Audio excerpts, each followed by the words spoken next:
പെട്ടെന്നൊരു പുളിങ്കറി ഉണ്ടാക്കാം. അതിന് കൂടി പരിപ്പെടുത്തിട്ടുണ്ട്. പിന്നെ വഴുതരിങ്ങ മുറിച്ചെടുത്തിട്ടുണ്ട്. ഉരുളക്കിഴങ്ങ്, വഴുതരിങ്ങ, വെണ്ടയ്ക്ക, തക്കാളി, ഉള്ളി, പച്ചമുളക്. ഇത് പച്ചക്കറി വേണമെങ്കിലും എടുക്കാം.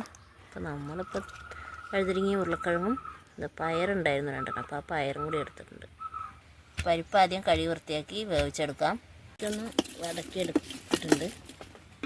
പരിപ്പ് വെന്തു, കഷ്ണങ്ങൾ ചേർത്ത് കൊടുക്കും. ഉള്ളിയും തക്കാളിയും പച്ചമുളകും ചേർത്ത് കൊടുക്കും. മഞ്ഞൾപ്പൊടി 2 സ്പൂൺ, മല്ലിപ്പൊടി ചേർത്ത് കൊടുക്കാം.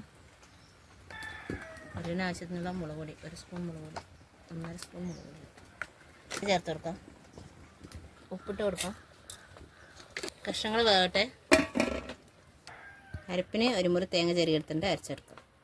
കഷ്ണങ്ങൾ വന്നിട്ടുണ്ട്. ചെറുനാരങ്ങ കൊത്തിലുള്ള പുളി പിഴിഞ്ഞ് ചേർത്ത് കൊടുക്കാം.